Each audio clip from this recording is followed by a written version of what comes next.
This video goes over some practical applications of logarithms, and we're going to practice using 3 different log scales. The first one is the Richter scale, which measures the intensity of earthquakes. And so the key is that it's always compared to some reference earthquake. So when we are going to take a look at this, we're using the scale formula here. The magnitude of an earthquake is the log of the intensity of the earthquake that you are measuring to some reference earthquake. And so when we use that, we can explore this formula a little bit to set up 2 earthquakes, M1 and M2, and we can come up with this formula here. So here we're comparing the intensities of an earthquake of 7.5. So this is our M1. And then this is our second magnitude of the earthquake is 6.4. So I'm going to set up my equation. The intensity of earthquake 1, the intensity of earthquake 2 is equal to 10 to the exponent 7.5 over 10 to the exponent 6.4. This is going to give us a ratio of the intensities, which is all log scales do. And this says that therefore the first earthquake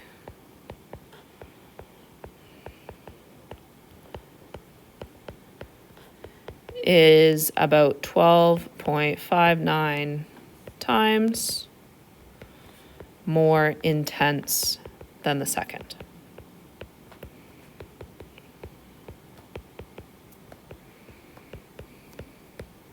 So the first part up here just shows you how we get to that comparison equation. You just need to know how to apply this final version right here. Okay, so let's look at another example. This one is the decibel scale, or measuring the intensity of sound. You'll notice that it's similar in that we've got the intensity of the sound that we're measuring and compared to the intensity of a sound at the threshold of hearing.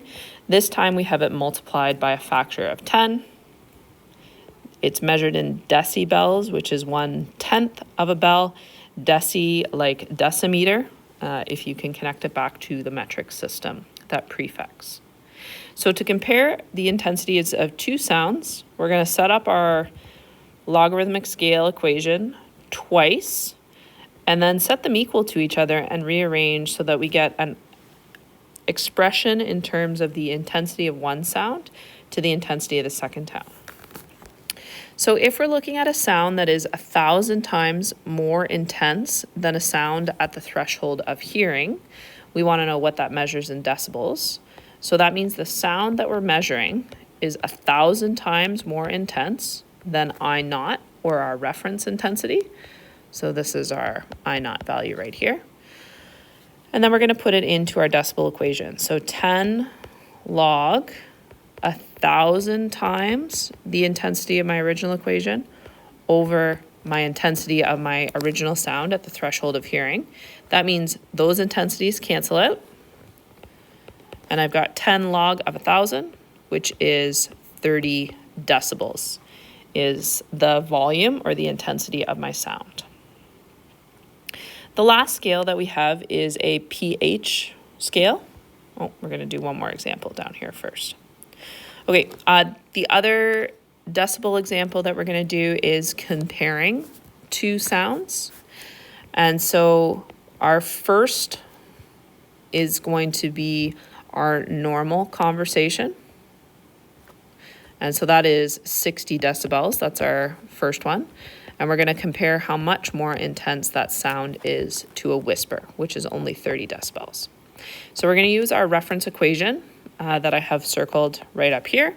So the intensity of our first sound compared to the intensity of our second sound is 10 to the exponent of our loudness of our first sound, which is 60 decibels, over 10, divided by 10 to the loudness of our second sound, divided by 10, which simplifies to just 10 to the 6 over 10 to the 3, which simplifies to 10 to the 3.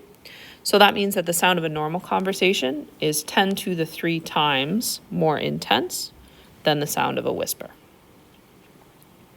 The last scale that we have on here is the pH scale. And so that is the acidity of a liquid or the power of hydrogen. This is a logarithmic scale.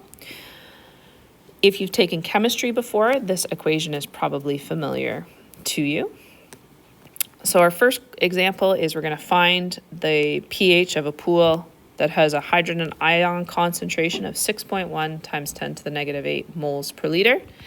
To find our pH, we are going to put that concentration right into our equation and evaluate. This gives us a pH of 7.2. The other way that you can use this equation is to find the hydrogen ion concentration. Now I'm going to put my pH onto the left-hand side. That is my Y value, and I'm solving for the hydrogen ion concentration. I'm going to change my equation from a logarithmic form to an exponential form. And then I can evaluate in my calculator to find out that the hydrogen ion concentration is about 7.9 times 10 to the minus 4 moles per liter. If you're not sure on that algebraic rearranging, I moved the minus sign over to the left and I wrote in the 10 as the base of the log because I know I'm dealing with my common log. Now I'm going to change to exponential form by using the base of my logarithm to the answer of my other side is equal to my logarithm. And those are 3 examples of logarithmic scales that we use in practical applications.